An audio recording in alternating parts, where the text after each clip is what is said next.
África, las fuerzas de la naturaleza han moldeado el territorio a través de los tiempos, esculpiendo la forma de las montañas y forjando el relieve de las interminables llanuras.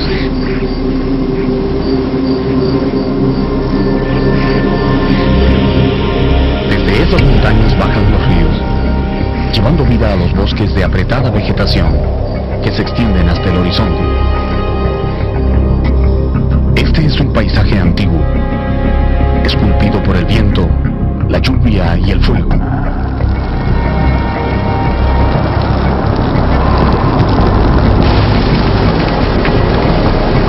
Aquí la naturaleza ha creado una enorme diversidad de hábitats,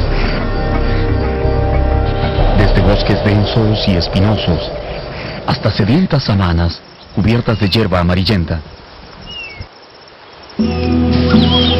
Para aprovechar estos ambientes, ha evolucionado una deslumbrante variedad de especies, como nunca se ha visto en ningún otro lugar del mundo.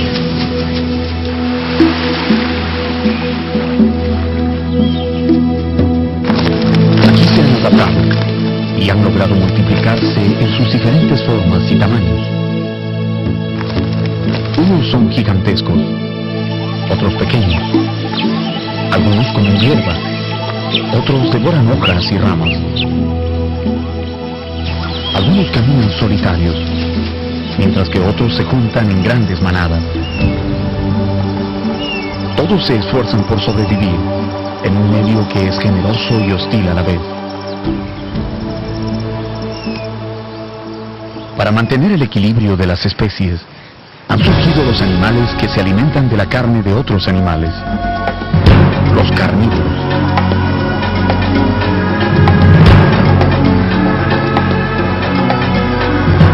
Ellos tienen cuerpos que han evolucionado para ser rápidos y fuertes, y poseen una extraordinaria habilidad para detectar y capturar a sus presas.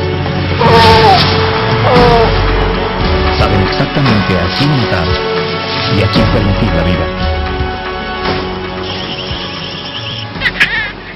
Pero el paisaje aún tiene otros habitantes, los carroñeros, animales que viven de los restos que dejan los grandes depredadores. Su comida son los huesos y los retazos de piel, pero eso es suficiente para mantenerlos vivos y activos en las llanuras.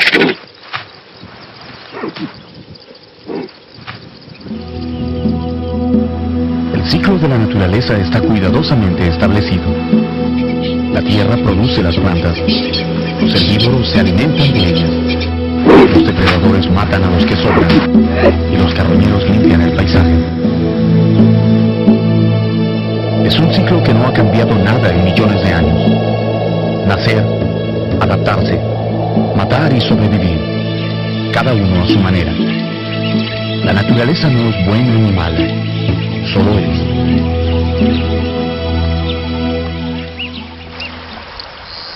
Pero este delicado equilibrio fue roto repentinamente con la aparición, en la oscuridad de los tiempos, de una criatura más, el hombre. Él también reclamó un lugar en África. Al inicio solo se esforzaba por sobrevivir, pero luego su poderoso cerebro lo llevó a niveles de evolución jamás alcanzados por especie alguna. Aprendió a fabricar armas y herramientas. Cazó y mató como el más temible depredador. Construyó pueblos, sembró los campos y finalmente, luego de miles de años de habitar las grandes llanuras, se unió a otros hombres venidos desde el otro lado del mundo para forjar, en el largo proceso de la historia, las naciones que ahora conforman el mapa del gran continente africano.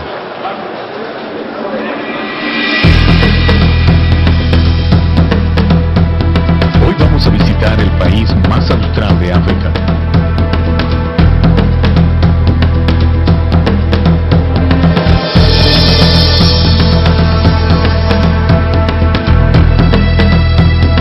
Un territorio que mantiene intacto el legado de la naturaleza, pero que a la vez ha desarrollado rápidamente hasta colocarse a la altura de los países líderes del continente.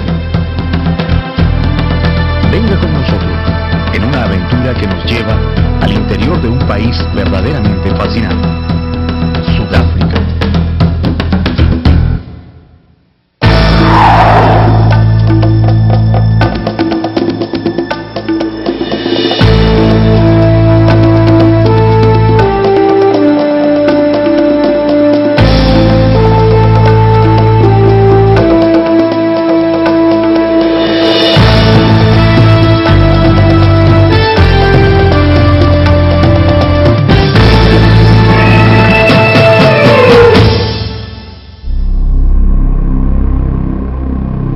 solitaria península azotada por los terribles vientos de dos océanos es el Cabo de la Buena Esperanza, el lugar donde termina África. Fue descubierta a finales del siglo XV por el capitán portugués Bartolomé Díaz, cuando buscaba una ruta para viajar por mar a las Indias Orientales. Este es uno de los lugares más peligrosos del mundo para los barcos. Los vientos que soplan del Océano Índico chocan con los que vienen del Atlántico y levantan olas gigantescas capaces de hundir cualquier embarcación. Díaz, que estuvo a punto de naufragar al pasar por aquí, lo bautizó como Cabo de las Tormentas. Pero poco tiempo después, al darse cuenta de que al fin había logrado doblar la punta de África y abrir la primera ruta marítima hacia las Indias, decidió llamarlo Cabo de la Buena Esperanza. Un siglo y medio después del descubrimiento, un grupo de navegantes holandeses decidió establecer aquí una estación comercial para vender provisiones a los barcos que viajaban de Europa con rumbo a la India. Ofrecían verdura, carne fresca de animales salvajes y agua. Solo eso. Al principio nadie creía que pudiera tener éxito un negocio situado en el extremo del mundo, pero la idea resultó ser buena. Poco a poco, la estación comercial fue progresando hasta convertirse en un pequeño centro poblado, al que los marinos le dieron el nombre de Ciudad del Cabo.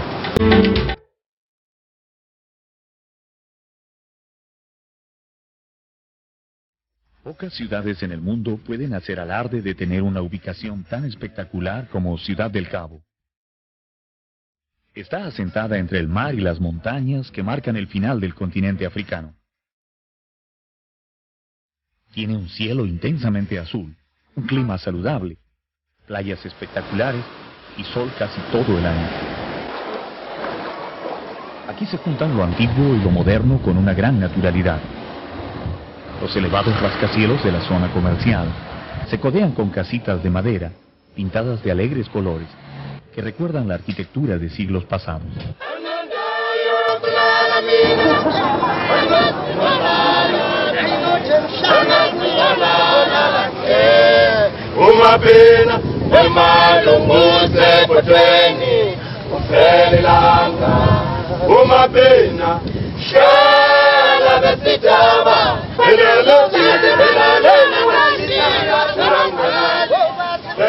En las calles y plazas de la ciudad, lo primero que recibe a los visitantes es la contagiante música nativa de los africanos. Grupos de jóvenes artistas atraen la mirada de la gente cantando sus armonías con una gracia y ritmo incomparables.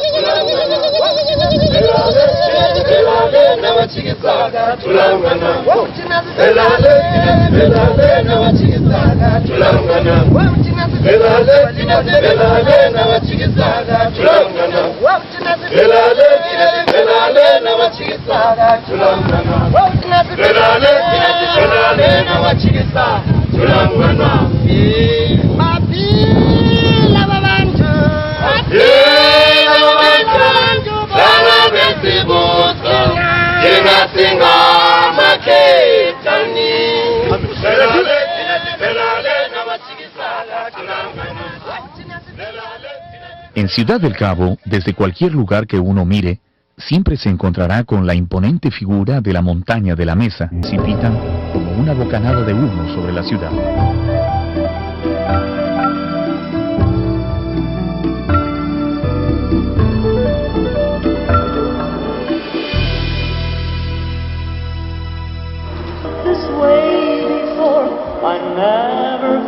En Simonstown, un típico pueblo marinero que mira al Océano Atlántico, podemos ver cómo eran los puertos de Sudáfrica a mediados del siglo XVIII.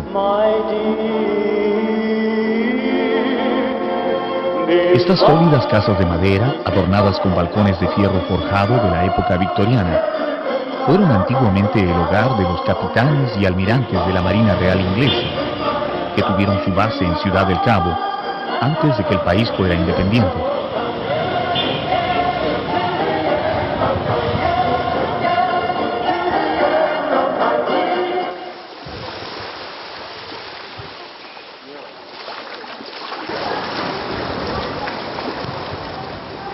Pero lo más interesante de este lugar son los boulders, unas playas de arena muy blanca, sembradas de grandes rocas redondeadas por el viento, donde viven y anidan varias colonias de pingüinos africanos.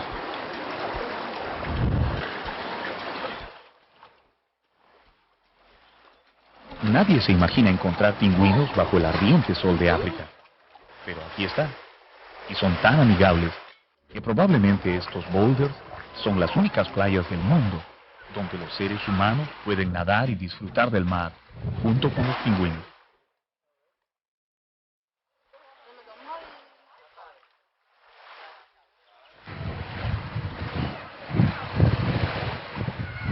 A estos pingüinos les gusta la gente y no les molesta en absoluto que se acerquen a mirarlos o hacerles fotos. Realmente ellos también parecen divertirse mucho mirando a los curiosos turistas.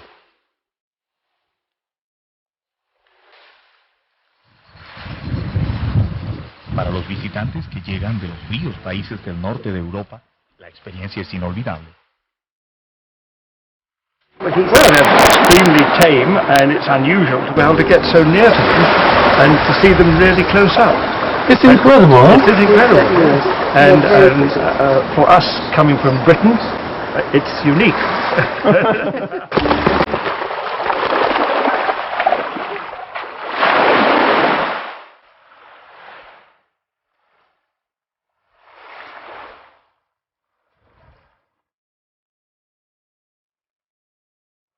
Las leyes de Sudáfrica protegen los boulders, especialmente para los pingüinos. Los humanos están invitados siempre y cuando no interfieran con la vida de las aves, que aquí también hacen sus nidos y cuidan a sus polluelos.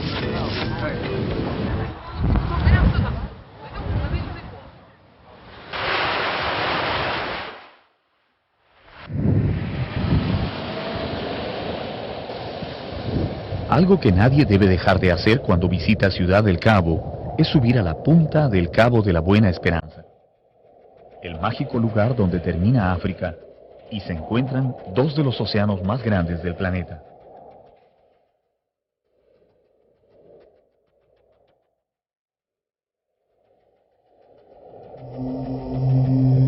Hace más de 500 años, desde la cumbre de estos acantilados donde soplan vientos de 80 kilómetros por hora, las aves marinas vieron pasar el solitario barco de Bartolomé Díaz, desafiando la tempestad y buscando el camino a las Indias Orientales. Nadie más pudo ser testigo de esa hazaña. Fue la primera vez que un navegante cruzó frente a esta península, demostrando que era posible llegar a la India pasando por el sur de África. Allá al fondo, en la línea del horizonte, se encuentran las aguas del Océano Índico con el Atlántico, formando olas que hacen temer a los más curtidos navegantes. La punta del Cabo de la Buena Esperanza es un espectáculo natural único en el mundo. Un paisaje estremecedor y hermoso a la vez, que nos recuerda la grandeza del planeta.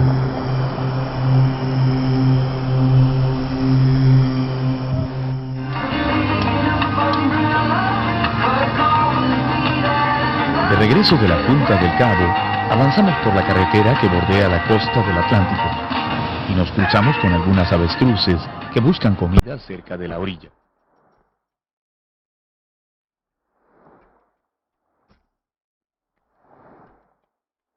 Son dos machos y una hembra. Estas son las aves más grandes del mundo. Los machos miden hasta 2 metros de altura y son los que tienen las plumas más oscuras. Les gusta caminar largas distancias, buscando semillas y hierba tierna.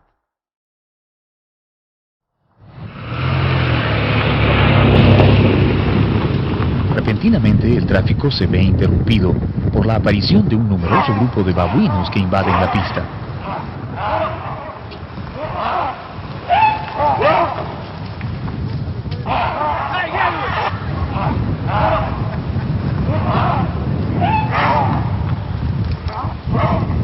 Estos simios grandes, curiosos y a veces muy agresivos son los animales más fáciles de ver y conocer en todo Sudáfrica. Y la razón es que la gente no necesita buscarlos. Ellos vienen a la gente.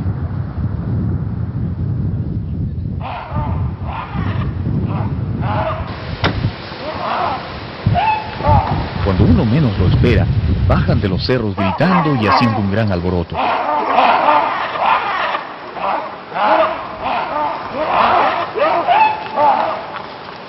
Los conductores reducen la velocidad o detienen sus vehículos para hacer fotos. Pero lo que ellos no saben es que toda esa bulla es solo una maniobra de distracción de los simios para ver quién se descuida y deja una ventana o una puerta abierta. Los babuinos saben que los turistas llevan comida en los carros y son capaces de todo por conseguirla.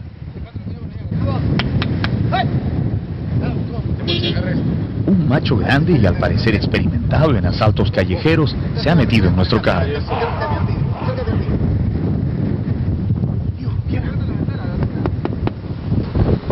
¡Hey! ¡Sal del carro! Y nos enseña los dientes para mostrar que no está jugando.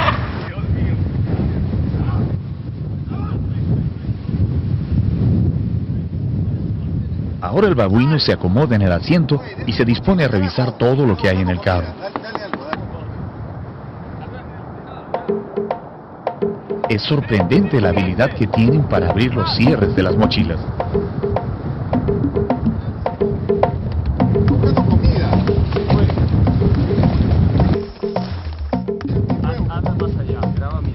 Ven, ¡hey! ¡Hey! ¡Sal de ahí! ¡Hey!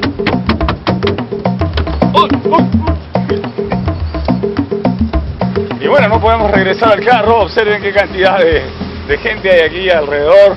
Otros carros de turistas que sí tuvieron la precaución de cerrar las ventanillas, como advierten los guardaparques. Si no se cierran las ventanillas, pues estos animales son tan rápidos que pueden entrar dentro del carro. Y es lo que pasó, no nos habíamos dado cuenta. Y ya había uno grande metido en el carro y ahora pues va a ser muy difícil sacarlo. ¡Ay, ay, ay, ay, ay! ¡Suelta eso! ¡Suelta! ¡No! Los babuinos comen casi de todo, pero les gusta sobre todo el pan y los dulces. La única forma de sacarlos de un vehículo es ofreciéndoles algo de comer. Bien, vamos, 3, 2, hoy. Probar con un pan. Resultó bien. ¡Cierren las puertas! Ya resultó bien. Le tiramos un pan y se escapó. Salió del carro. Ese ha sido un buen truco, pero ahora viene por más pan y no sabemos qué va a pasar. Ya. No, la mochila no. Dame otro pan. Dame otro pan. Dame otro pan. ¡Ey! La mochila no. No. Acá hay otro pan allá. Ya, ok. Vamos a coger la mochila. Los babuinos de África pesan casi 30 kilos y miden cerca de 1 metro de altura cuando son adultos. Son los simios más gregarios que se puede encontrar en todo el continente. Siempre caminan en grupos de 50 a 80 individuos y no le temen a nada, ni siquiera a los grandes depredadores. Realmente tienen mucha comida en el campo, pero los que viven cerca de las carreteras se han acostumbrado a asaltar los carros de los turistas, que dicho sea de paso, son los que les enseñaron a comer pan y otras golosinas, y ahora sufren las consecuencias. El babún que se metió en la camioneta ha causado todos los destrozos que quiso. Ustedes pueden verlo acá. Ha mordido una barra de desodorante que estaba acá. Parece que creía que era algo de comer. Han roto todo, despedazado los papeles. El camarógrafo estaba con gripe y se ha tomado una de sus pastillas. Ha roto también cajas de película. Todos los papeles, las cajas las ha abierto. La mochila. Parece que buscaba algo para comer. Aquí abrió una caja de pastillas de vitamina C. Parece que estaba medio con gripe. Marty, what happened with your pills? ¿Qué pasó con tus pastillas? Las babunas. Las babunas.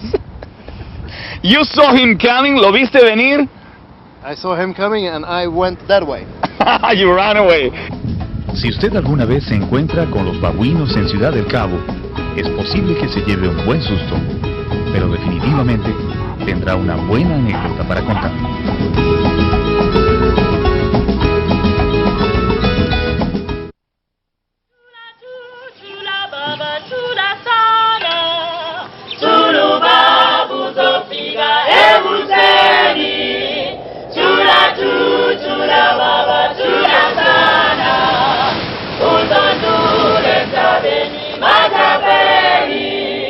A Sudáfrica le dicen el país del arco iris, y con esto se refieren no solamente a la belleza de sus paisajes, sino principalmente a la compleja estructura de su sociedad.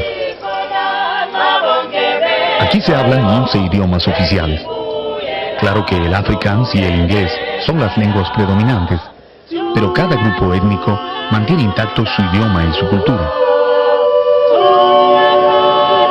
A primera vista uno podría decir que este es un país conformado por una población de blancos y negros, pero la cosa no es tan simple.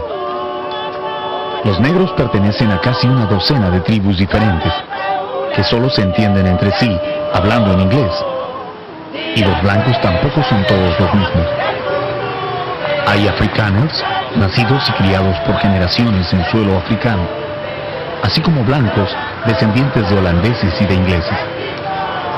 También hay hindúes, chinos, italianos y portugueses. El país tiene 40 millones de habitantes, la gran mayoría negros, pero recién desde el año 1994 goza de un gobierno elegido democráticamente. Transportes diferentes. Cuando los negros protestaron, el gobierno respondió con persecución y arrestos. Y cuando la protesta se hizo tan grande que desbordó los límites del país, apresaron a los líderes de los movimientos políticos y los enviaron, sentenciados a cadena perpetua, a la prisión de máxima seguridad de Robben Island.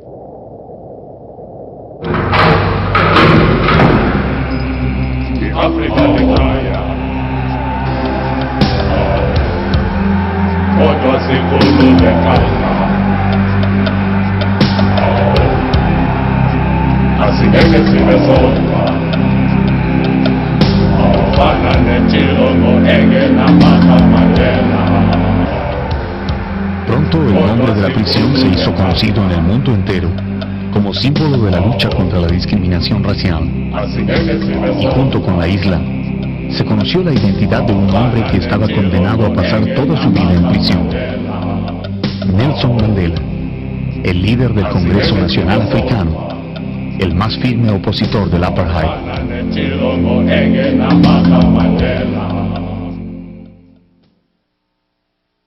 Mandela y muchos de sus compañeros pasaron más de 20 años en esta que solo querían la igualdad dentro de su propio país.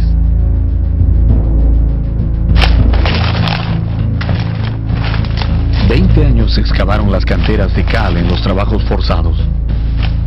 20 años vieron desde lejos el perfil de Ciudad del Cabo en el horizonte. Y 20 años se mantuvieron firmes en su lucha, hasta que por fin se impuso la razón, y un día salieron libres.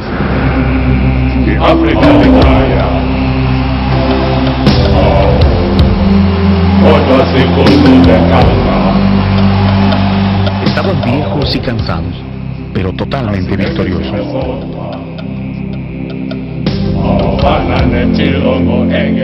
En 1994 se celebraron las primeras elecciones libres en Sudáfrica y Nelson Mandela, el Tata Mandela como le dicen los africanos, fue elegido presidente.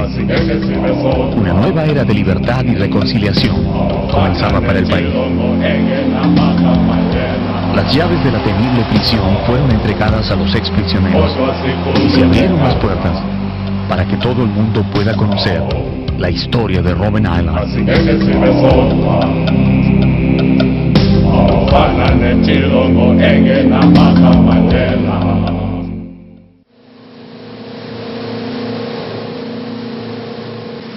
Hoy la isla es un museo y un monumento nacional que todo visitante quiere ver cuando llega a Ciudad del Cabo. Los transbordadores demoran unos 40 minutos en cubrir la distancia que separa la isla del continente, y cada día llevan un promedio de 200 visitantes. I want to welcome Al llegar a la prisión se descubre que todo está perfectamente organizado. Los controladores, los choferes de los buses, los guías y hasta los encargados de la seguridad, todos son exprisioneros que ahora trabajan para el turismo en Robben Island. Ellos conocen la isla mejor que nadie y pueden responder a cualquier pregunta, porque todos pasaron aquí una gran parte de sus vidas. Pero curiosamente, nunca se refieren a esos años con cólera o con espíritu de venganza. Sideek Levy, dirigente político que estuvo preso 7 años, lo explica de esta forma. That the next man have the right, and people might impose a question and ask me, why are you people so forgiveful? Yes, indeed we are, because we know where we come from, and we know what it is to be oppressed, and to oppress another human being, it's out of the question.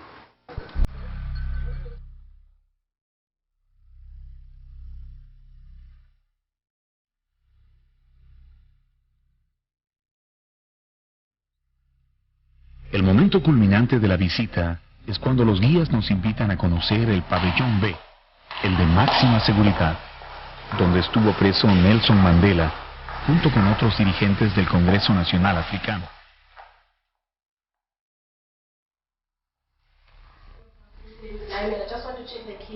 Es un frío laberinto de hierro, resguardado por puertas blindadas, que parece otra prisión dentro de la prisión.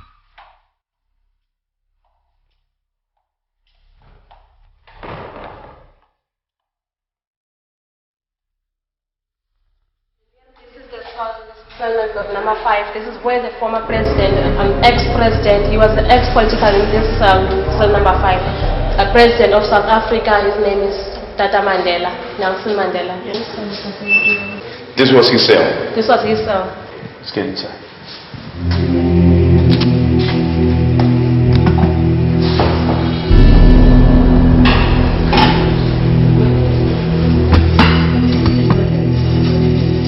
El cuarto mide 2 metros por 3. No tenía cama. Para dormir, el prisionero extendía este petate sobre el suelo. Estos eran sus platos y este su baño. Aquí pasó 20 años de su vida, encerrado injustamente, mientras el mundo entero reclamaba su libertad. La prisión, en lugar de quebrarlo, maduró sus ideas políticas y ennobleció su espíritu, de tal forma que cuando salió no quería vengarse de nadie, sino más bien terminar con toda forma de opresión que hubiera en su país. Sus seguidores así lo entienden, y eso es lo que ha permitido que los sudafricanos puedan reconciliarse en paz y en democracia. Do you think things has changed, really changed in the last years? Rome wasn't built in a day, but I can say you proudly that we are in the infant stages of coming to that expectation of a nation, and that expectation would be what everybody wants in the world, and that is democracy. En la costa oriental de Sudáfrica. Fue fundado a mediados del siglo XVIII por un grupo de marinos y artesanos provenientes de Noruega e Inglaterra, que buscaban hacerse un lugar en las amplias tierras africanas. El pueblo es famoso por la excelente pesca que se obtiene en el lago, sus embarcaciones de madera, la calidez con que recibe a los visitantes y, sobre todo, por la arquitectura tradicional de sus casas.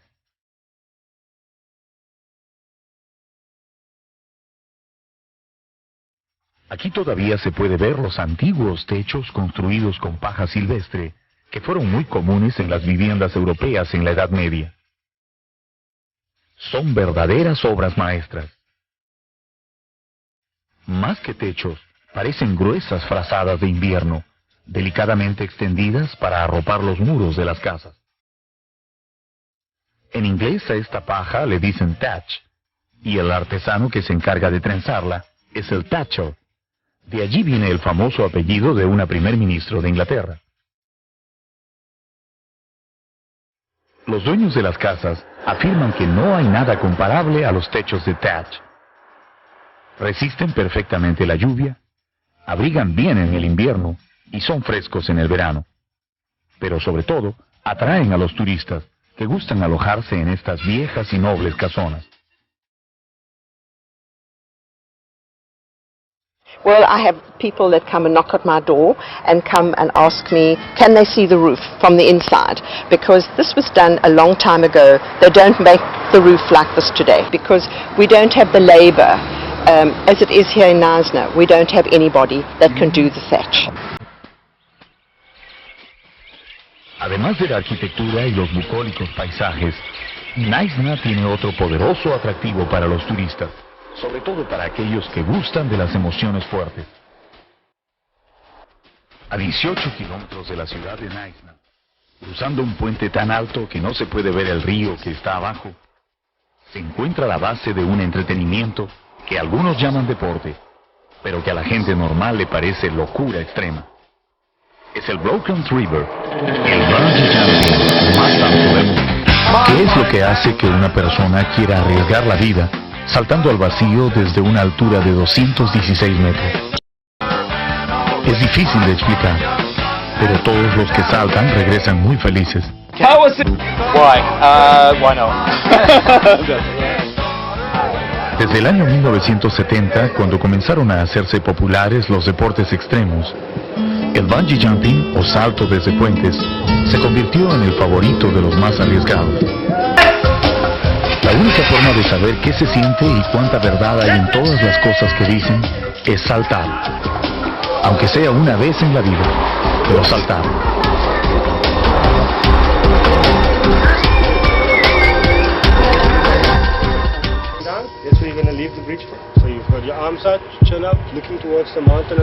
Al llegar a los soportes del puente, el corazón comienza a latir con más fuerza. Y aquí es donde hay que tomar la primera decisión.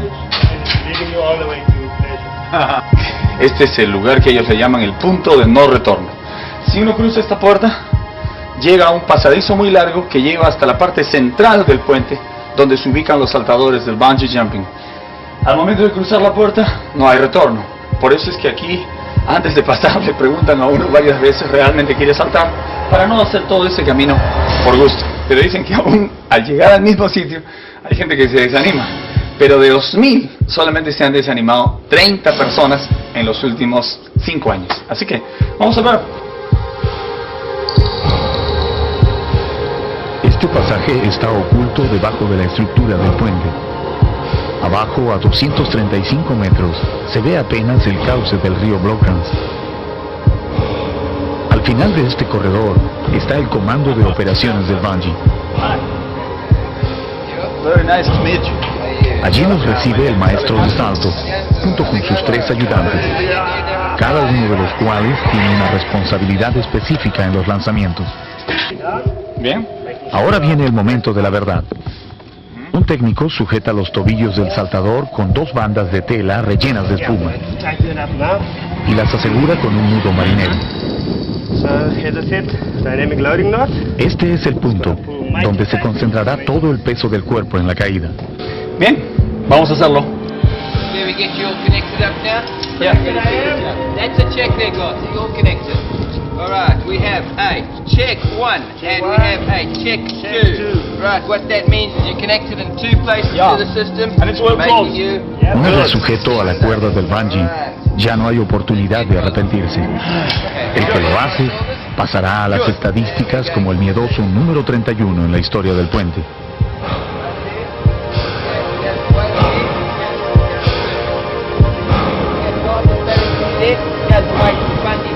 That confirms you are connected. Perfect start. JC ready? Yes, ready. Jumpers ready, we count. Check. 5, 4, 3, 2, 1, bungee! Bungee!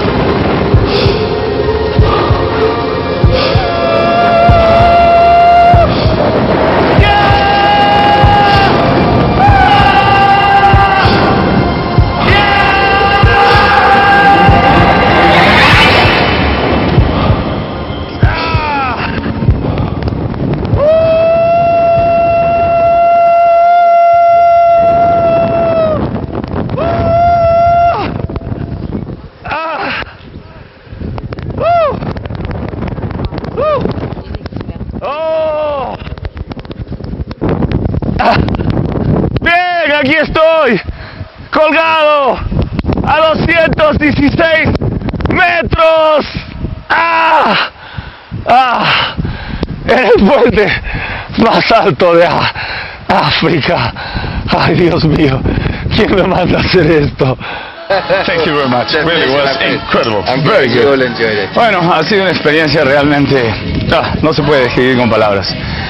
Es tan rápido, es tan sorprendente, uno se queda mudo. Como dicen aquí todos los amigos, una vez en la vida, toda persona debería hacerlo, porque la experiencia es única. Y lo mejor todavía hacerlo acá en Sudáfrica, en el puente más alto. Bien, muchas gracias. Muchas gracias. That's in Spanish. Muchas gracias. Thank you. La mejor manera de conocer un parque nacional es manejando por las rutas que cruzan los dominios de los animales. Las distancias son realmente enormes. En algunos parques se necesita 2 o 3 visitas para ver una parte y a veces años para conocerlo todo.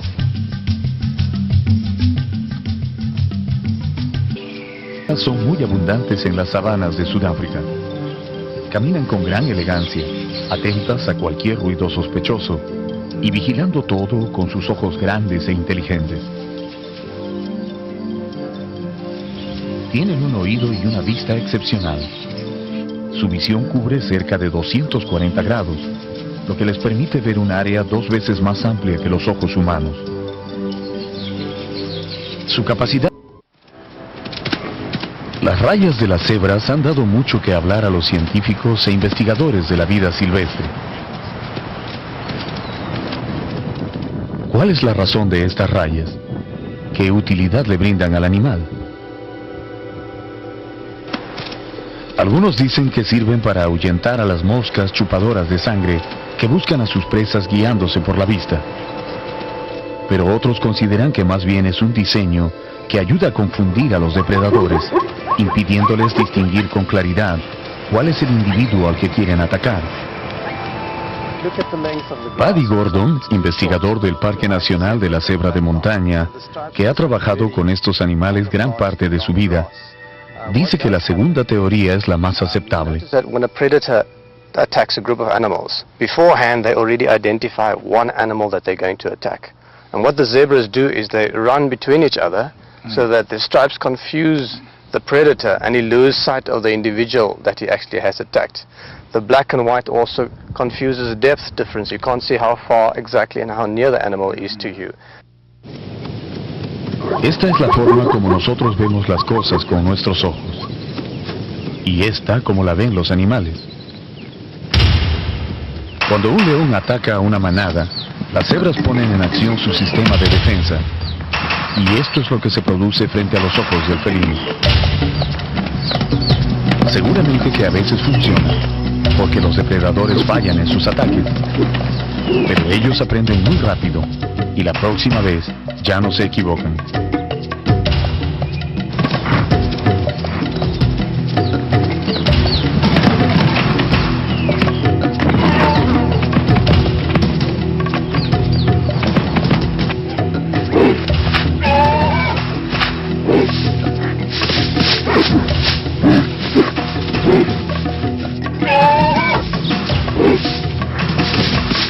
Paddy dice que probablemente el diseño de las rayas solo sirve con los leones jóvenes e inexpertos.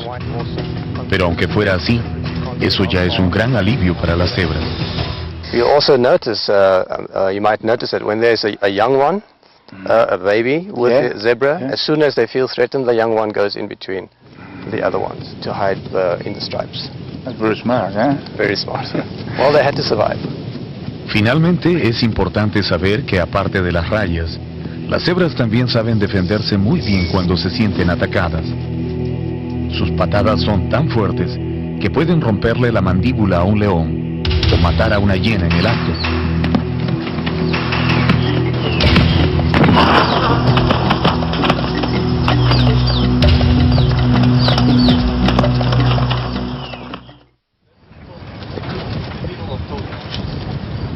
A media mañana descubrimos un grupo de elefantes comiendo en lo alto de una suave colina.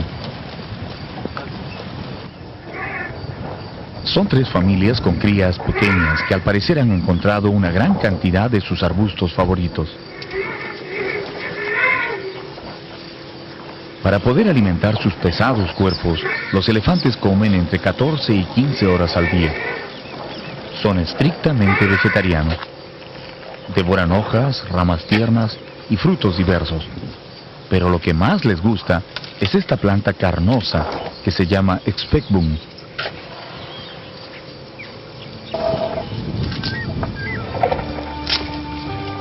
Charlie Mackham, el guardaparque que nos acompaña, nos dice que el Expecbum tiene un sabor ácido y contiene mucha agua. Cuando los elefantes caminan largas distancias en terrenos secos, pueden sobrevivir varios días sin tomar agua, solo comiendo las ramas de esta planta. Además, los animales saben que contiene muchas vitaminas y minerales que les dan energía para sus largos recorridos. Tiene por horas o días hasta que el pequeño logre recuperarse. Si acaso muere, permanecen en el sitio a veces hasta una semana antes de reiniciar la marcha. La enorme cantidad de plantas que devoran alimenta primero sus cuerpos, pero luego sirven también para sostener a otras criaturas. Mientras caminan, los elefantes van dejando caer sus desechos, que forman grandes montones sobre el suelo. Allí entran en acción los dung beetles, unos escarabajos de gran tamaño, que de inmediato se ponen a trabajar para aprovechar lo que para ellos es un valioso producto.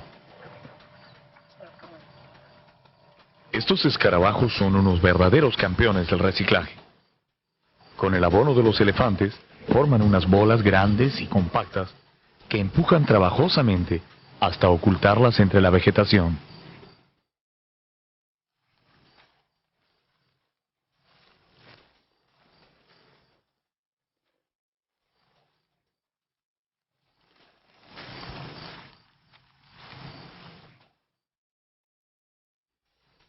Dentro de esas bolas colocarán sus huevos, de tal forma que cuando nazcan sus larvas, tendrán alimento suficiente para sobrevivir. Esta es la forma como la naturaleza distribuye los recursos. Aquí, nada se desperdicia.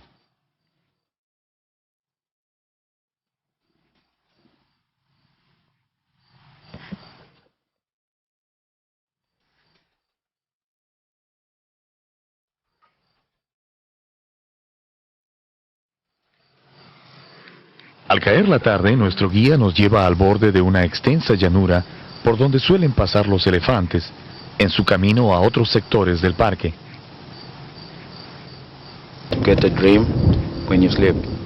Charlie dice que probablemente mañana tendremos un buen día.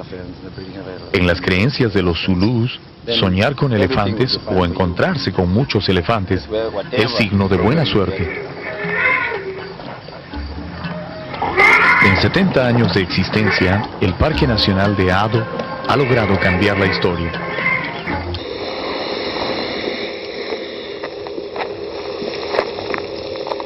El lagarto monitor es otro respetable habitante de la sabana.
que es como una advertencia a los posibles enemigos.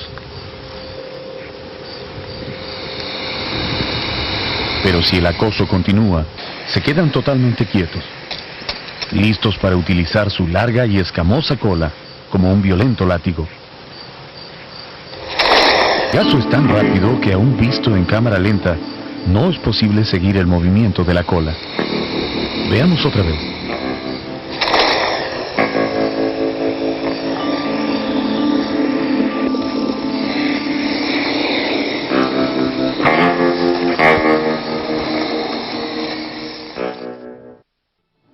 Desde Ciudad del Cabo, el lugar donde comenzó nuestro viaje, hasta Johannesburgo, la ciudad más grande de Sudáfrica, hay una distancia de 1.402 kilómetros.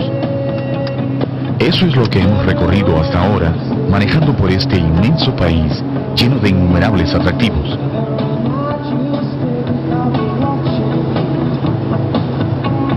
A 100 kilómetros por hora, que es la velocidad máxima permitida, nuestro carro devora las distancias, hasta que súbitamente aparece frente a nuestros ojos el impresionante perfil de los rascacielos de Johannesburgo y elegantes edificios de oficinas.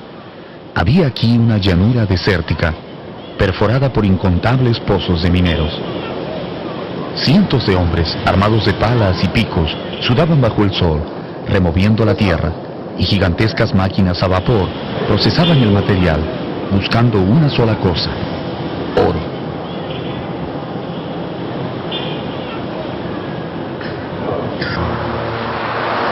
En el año 1885, un minero que pasaba por este lugar descubrió unas trazas de oro en las rocas del desierto.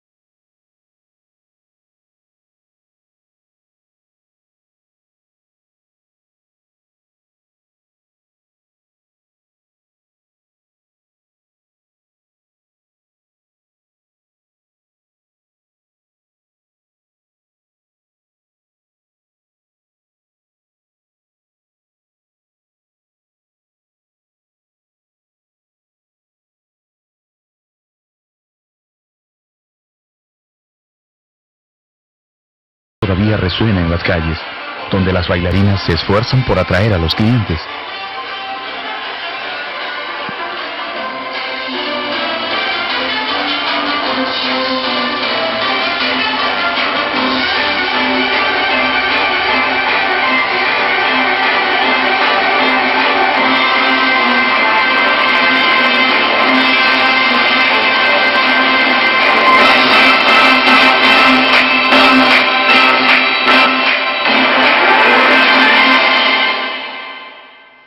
Aquí también se pueden ver algunas muestras de las gigantescas máquinas que utilizaron los mineros del siglo pasado para extraer el oro de las entrañas de la tierra. Los molinos de metal, las concentradoras, las torres de los elevadores, todo es objeto de curiosidad para los turistas que acuden diariamente a Gold Reef City. En la época de esplendor de las minas, miles de trabajadores negros fueron contratados para bajar a los túneles, a 1.000 y 1.500 metros de profundidad, a excavar la tierra en busca del oro. Sus sufrimientos y su heroico trabajo también forman parte de la historia de Johannesburgo. Ellos crearon canciones, música y bailes para alegrar sus momentos libres. Y todo ese arte popular quedó inmortalizado como los ritmos y canciones de los Gambuk Dancers, los bailarines de las botas de Hebe.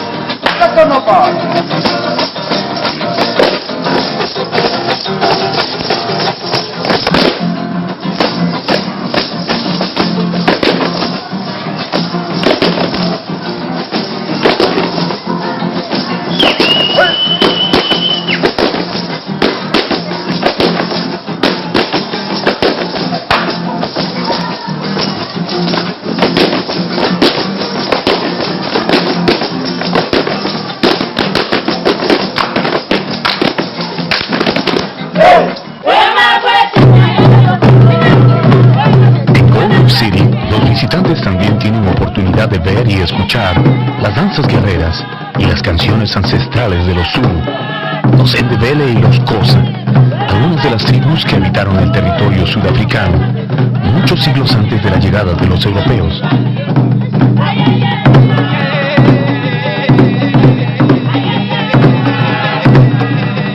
Sus canciones, interpretadas a 6 voces, en las que imitan sonidos de la naturaleza, son famosas en todo el mundo, como la mayor expresión de la música africana.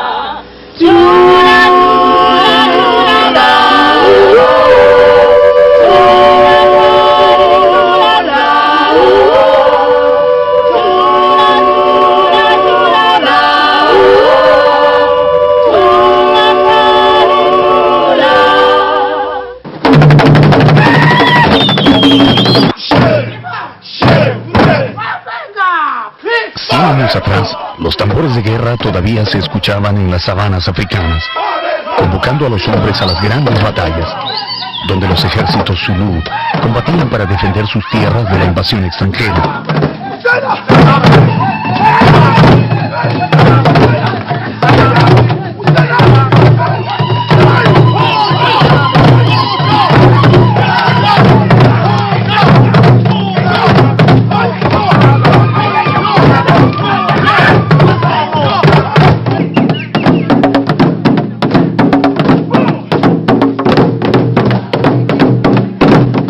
Eran danzas de victoria y otras de frustración y cólera.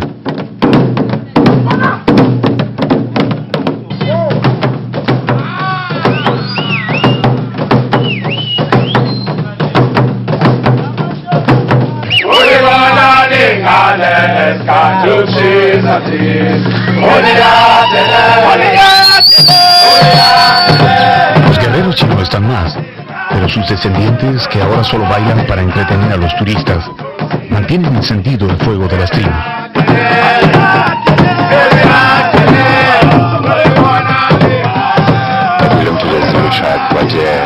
Goran Sharinda, descendiente de los Zulu, dice que hubo una época en que para ser hombre solo había que saber cazar y pelear con valor en la guerra.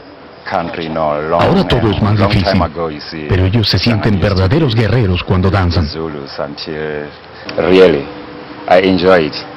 De verdad disfruto danzando. Sin esto no sería nada. Cuando bailo siento que los espíritus antiguos vienen sobre mí y me siento orgulloso de mi cultura. Thank you very much, sir. Thank you. Thanks.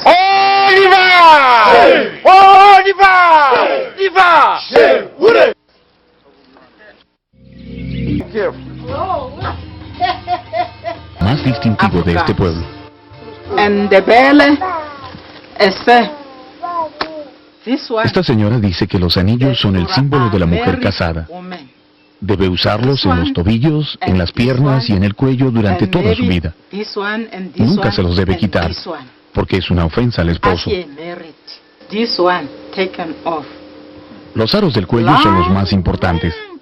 Dice que mucho tiempo atrás, las mujeres usaban hasta 14 aros en el cuello, soldados uno encima de otro, para que nunca pudieran quitárselos. Pero en la actualidad ya no se hace más, porque se ha perdido la costumbre. Ella nos muestra uno de esos aros antiguos, y nos dice que están hechos de cobre o de bronce, dependiendo de la fortuna que tuviera el esposo. Y que cada hombre en ese tiempo podía tener hasta un total de 10 mujeres. So, a man can have 5 wives.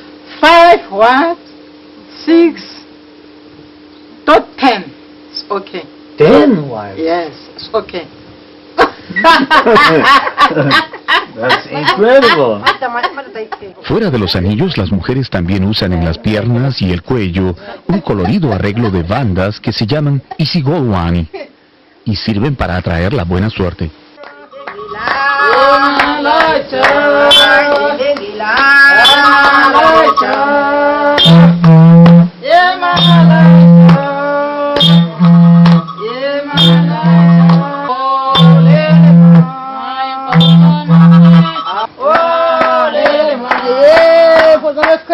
En Sudáfrica quedan muy pocas poblaciones auténticamente nativas como esta, y realmente solo se conservan para recordar a los visitantes el antiguo estilo de vida.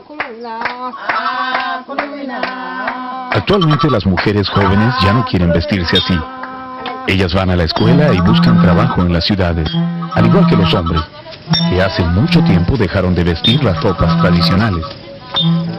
10 wives? May I have these 3? I want 3 wives. I want 3 wives. This is a paradise to have 3 wives. Can I take these 3 wives with me to my country? Huh? It's possible? Okay, for 3. For 3. Estoy bromeando con ellas y me dicen que si no necesito 3 esposas. Realmente los hombres en este pueblo, en este pueblo podían tener hasta 10, pero con 3 de estas señoras creo que era bastante suficiente. Son personas sumamente simpáticas, muy alegres, siempre bien dispuestas a recibir a los visitantes y explicarles sus costumbres. Y como ustedes ven, también son juguetonas, porque yo les digo, cantando, les digo, yo quiero 3 esposas y ellas cantan también. Okay, now let us sing together. I want 3 wives. I want 3 wives. I want 4 wives. I want 10 wives. That's what I want. I want 10 wives. I want 10 wives. That's beautiful. It's a paradise.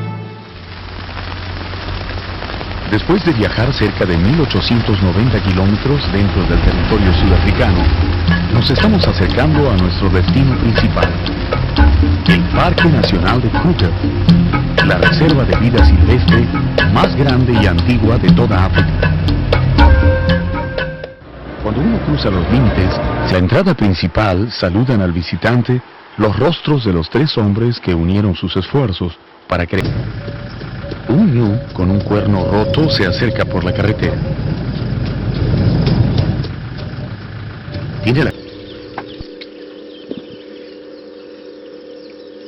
Su sensible trompa sigue captando nuestro olor, y eso no le gusta para nada. Ahora sí hay que retirarse. Nuestra guía enciende el vehículo y retrocedemos para evitar problemas. El elefante se da cuenta de nuestra retirada y sale a demostrarnos quién es el dueño del territorio.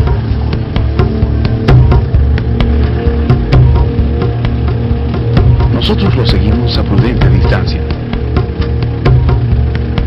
En este país está prohibido tocarle claxon a un elefante. Además, el muy ladino se hace a un lado como invitándonos a pasar. Pero nosotros no vamos a correr el riesgo.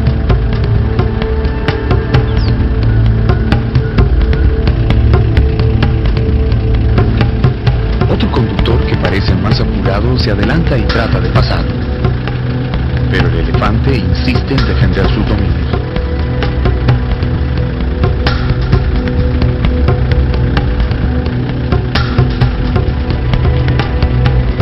Finalmente se va. Ya demostró quién es el que manda. Para él eso es suficiente.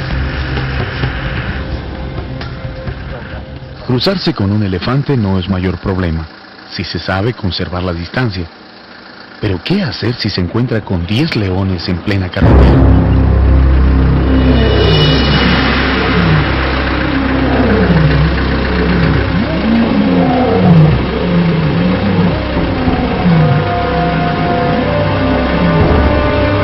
Se trata de una familia completa, 6 hembras jóvenes y 4 machos, que no se inquietan en lo más mínimo frente a los vehículos.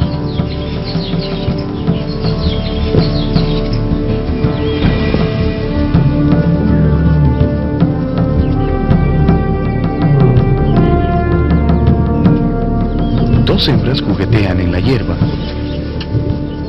pero otra se queda muy quieta en medio de la pista, observando. Realmente está diciéndonos: cuidado, este es mi territorio, no te atrevas a pasar. Y aquí hace una demostración final.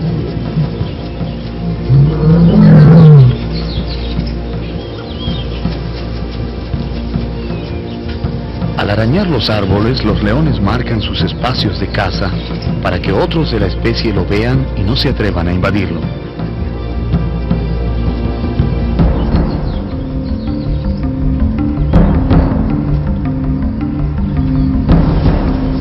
La leona se marcha, pero nos deja un problema mayor.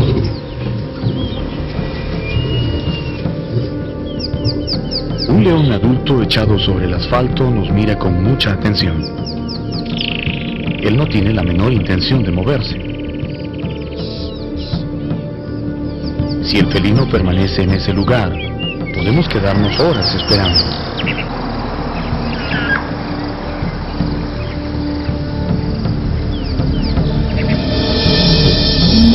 Ahora sí se complican las cosas. Otro león entra en escena y camina directamente hacia nosotros.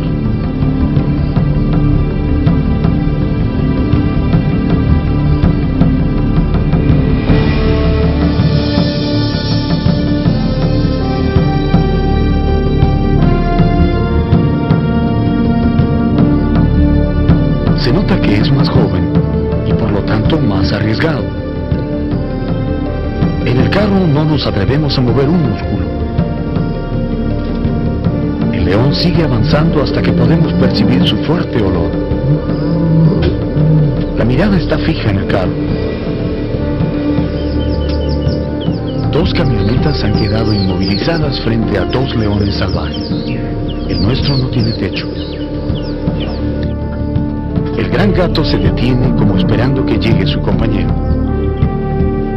Ahora los dos controlan la carretera. Para los leones, este es un momento muy importante. Los humanos interrumpieron su descanso y ahora ellos deben demostrar quién controla este territorio.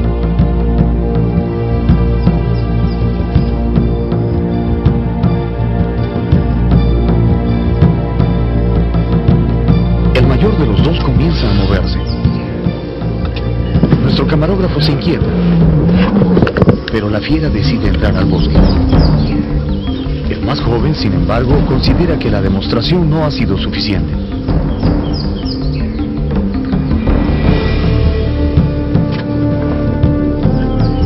Aquí viene.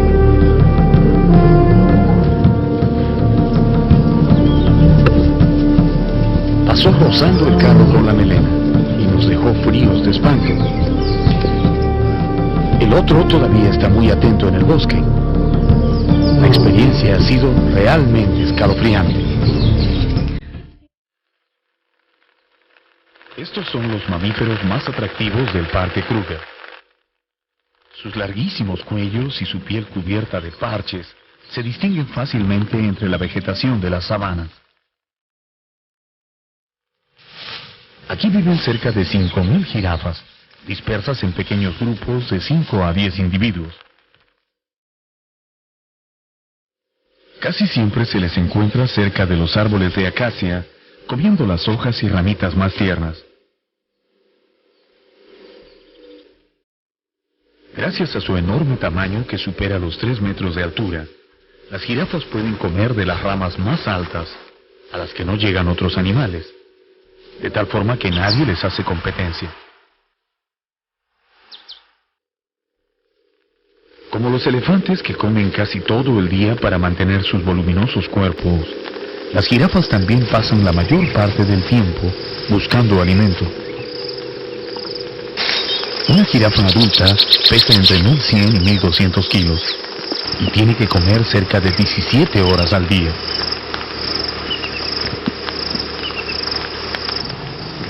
¿Y a qué hora duermen?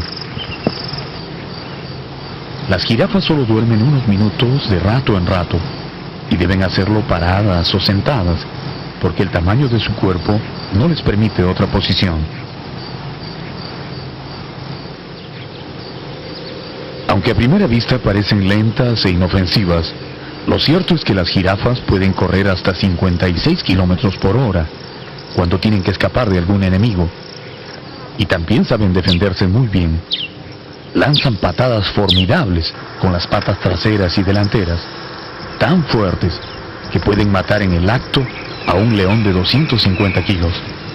En un poco a los camellos del desierto es en su increíble capacidad para comer arbustos y plantas espinosas.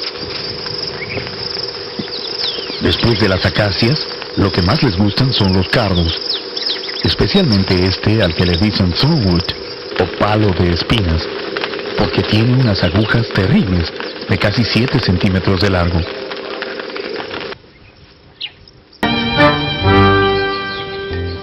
Ramas bajas, los más espectaculares son sin duda alguna los hornbill, un portador de malas noticias. En el cauce de un arroyo seco, el guía se detiene a examinar unas huellas frescas impresas sobre la arena. Nos dice que son de un rinoceronte blanco, probablemente una hembra, porque los machos dejan marcas más profundas por su mayor peso. Ha pasado por aquí hace poco tiempo, y si tenemos suerte tal vez podamos verla. Pero es necesario que hueso, sino de pelo. Pelo queratinizado, tan duro como el cuerno de un toro. Un caso bastante inusual en la naturaleza, que hace aún más rara a esta especie.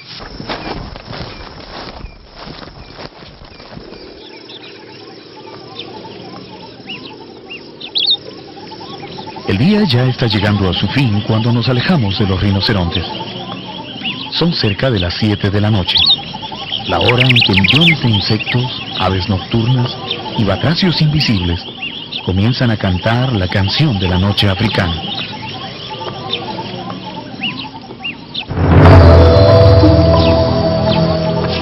Ahora vamos a seguir el paseo a bordo de la camioneta Safari. A diferencia de las bestias salvajes que pueden ver perfectamente en la oscuridad, nosotros necesitamos reflectores para guiarnos en la noche. Los ojos de los animales reflejan la luz y nos permiten ubicarlos con facilidad. En la oscuridad salen de sus refugios especies que rara vez se dejan ver a la luz del día. Estos espléndidos cuadrúpedos son los kudus, el animal nacional de Sudáfrica. Son muy fáciles de reconocer por sus magníficos cuernos torcidos en espiral, que a veces llegan a medir hasta 1 metro de largo.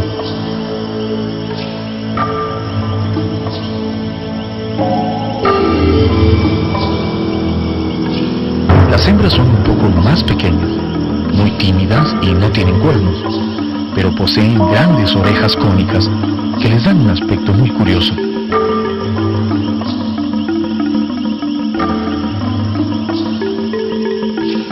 Repentinamente las luces captan la figura de un leopardo al acecho.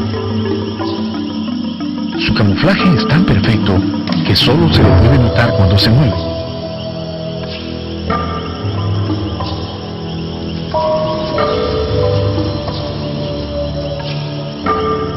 El felino está vigilando a una manada de impalas que descansa en un claro del bosque sin sospechar el peligro.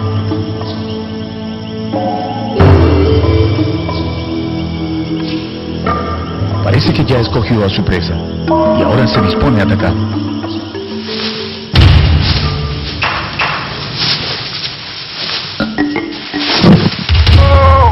La caza es rápida y silenciosa. Cuando volvemos a verlo, ya está trepando en un árbol con la presa entre los dientes. Los leopardos acostumbran llevar a sus víctimas a las ramas altas de los árboles para evitar que otros depredadores les roben la comida. El impala que ha cazado le durará 3 o 4 días. Sus ojos brillan de satisfacción. La noche ha sido productiva.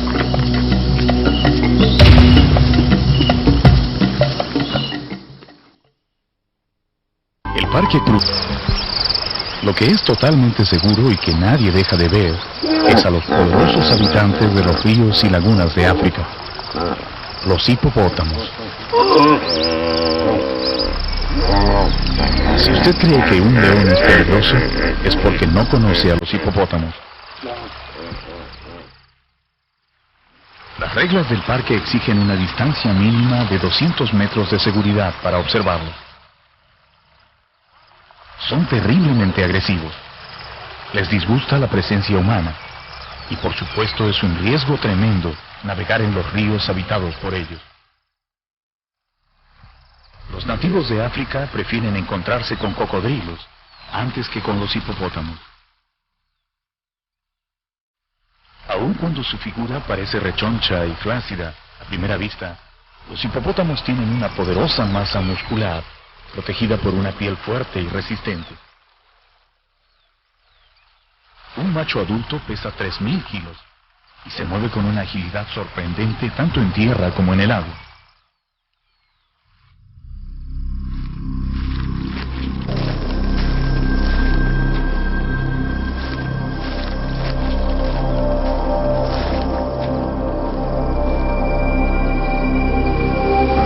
Este es su hábitat favorito. Se juntan en grupos familiares y pasan la mayor parte del tiempo con medio cuerpo sumergido, en una posición muy cómoda para sus pesados cuerpos. Los hipopótamos son totalmente vegetarianos, y felizmente es así, porque con su reconocida agresividad, los ríos de África se volverían innavegables con carnívoros de este tamaño.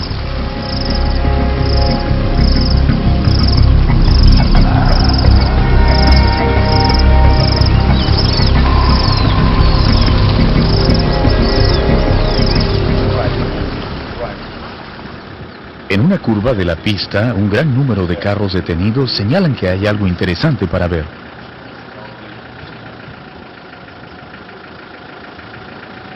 Los leones siempre llaman la atención, porque no es fácil encontrarlos.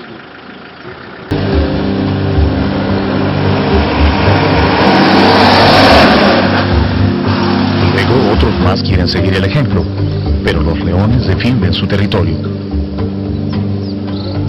Esta conducta es muy común en los grandes felinos del Kruger. En casi un siglo de existencia del parque, han llegado a sentirse dueños de todo. Pero parece que aquí hay algo más.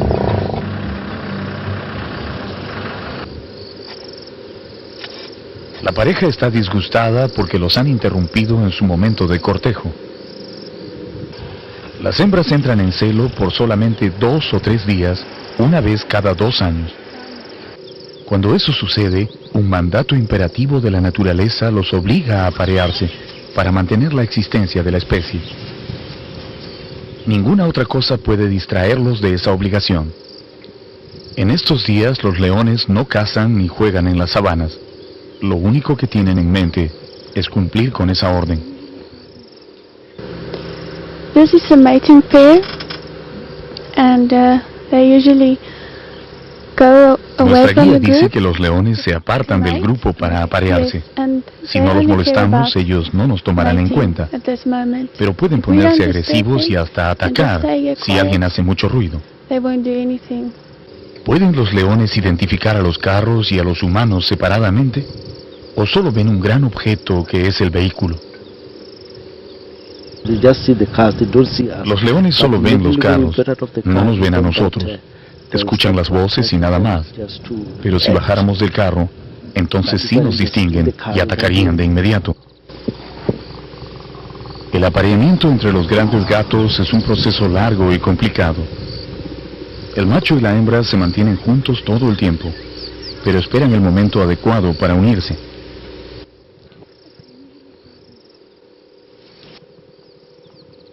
Observen las orejas del macho. Están infestadas de grandes garrapatas que le chupan la sangre. Ni siquiera el rey de la selva puede librarse de esta plaga que afecta a todos los mamíferos salvajes. Un carro pasa frente a la pareja y el macho se pone en alerta.